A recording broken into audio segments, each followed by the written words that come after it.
अस्सलाम वालेकुम नाजरीन, शोबिज़ इंडस्ट्री से हमारे साथ मेगा मैम मौजूद हैं। तारिक साहब की तरफ आई हैं इज़हार अफसोस के लिए। अस्सलाम वालेकुम जी वालेकुम सलाम। मैम, क्या कहना चाहेंगी तारिक साहब के? और ये तो वो मौका जब अल्फाज ख़त्म हो जाते हैं और बस दुआ के लिए हाथ उठते हैं, अल्लाह पाक तारिक को अपनी जवार रहमत में जगह दे और कब्र कब्र जन्नत नसीब करें। बस आप सब से दुआओं की अपील है कि उसके लिए सूरह फातिहा लाज़मी पढ़िएगा और अल्लाह पाक उसको उसकी बेहतरीन मेज़बानी फ़रमाएँ।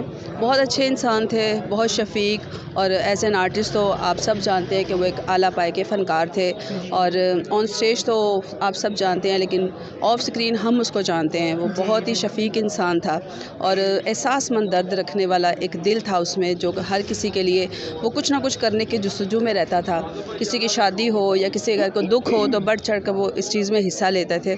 और हम फ़नकार बरादरी वैसे भी एक हसास तबीयत के मालिक होते हैं, तो ना किसी का दुख देख सकते हैं और खुशियों में तो बढ़ चढ़ के जाते हैं। तो इसी तरह वो अपनी बड़ी अच्छी यादें छोड़ कर गया है और बस अल्लाह ताला उसके लिए आसानी करे। मुलाकात कब हुई थी उनके साथ? ऑन स्टेज ही हम लोग बहुत ज़्यादा काम किया और लास्ट एक इवेंट था, बाबू भाई के बेटे की वलीमा था, तो उधर मुलाकात हुई थी। वहाँ भी उसकी तबीयत कुछ ठीक नहीं लगी थी, बस उसके बाद से उसकी तबीयत ख़राब होना शुरू हुई, तो बस मैम, वो चला गया। आप एक लेडीज़ हैं, लेडीज़ होने के नाते ज़रा ज़्यादा गहराई में चली जाती हैं। क्या उनको वाकई में कोई बीमारी थी या कोई डिप्रेशन का वो काफ़ी अरसे से शिकार थे? मुझे तो जब पता लगा कि ही इज़ हॉस्पिटलाइज, तो तभी मुझे पता लगा कि उसको मसला है। तो बाकी आज का जो इंसान है वो कितना अंदर से खुश है, और आज का इंसान अपने लिए और दूसरों के लिए क्या क्या स्ट्रगल कर रहा है, बीइंग अ वुमन, वो आप भी मुझसे बेहतर जानती हैं। तो मेरा ख्याल है कि फ़नकार का सिर्फ यही काम होता है कि वो लोगों को खुश करे, और यही उसका काम हमेशा याद रखा जाएगा कि वो लोगों को हंसाता हंसाता दुनिया से चला गया। मैम, दुनिया को हंसाने वाला बंदा खुद अकेला इतने साल से, तो यह सब आप लोग जानते हैं, किस तरह की ज़िंदगी गुजारी? नहीं, वो बिल्कुल अकेला नहीं था। नहीं, उसकी फैमिली मतलब थी, उसके बच्चे जी, हैं, उसकी बिल्कुल। बेटियां हैं, उसका बेटा है। वो माशाल्लाह अभी भी मैं उसकी पूरी फैमिली से मिलकर आई हूँ।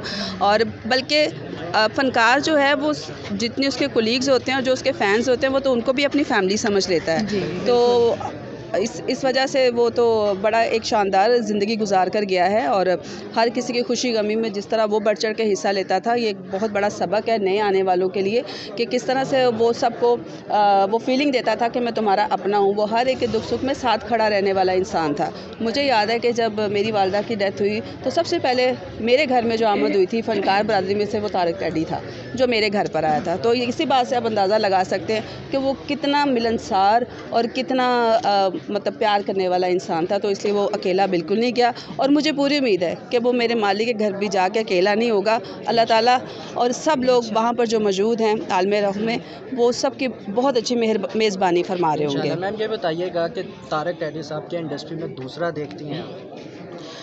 देखिए, दूसरा तो किसी का भी नेमुल बदल नहीं होता, और हर कोई अपनी फनकार के हिसाब से। मैं वही आपसे बात करने लगी हूँ कि किसी का आप नेमुल बदल नहीं लेकर आते, आप उस जैसा बनने की कोशिश करते हैं, उससे सीख कर आगे बढ़ने की कोशिश करते हैं। और यहाँ पर आज जितने भी फ़नकार हैं वो किसी ना किसी को अपना उस्ताद मानते हैं। तो तारिक साहब भी बहुत सारे नए आने वाले लोगों के लिए मशरे राह हैं।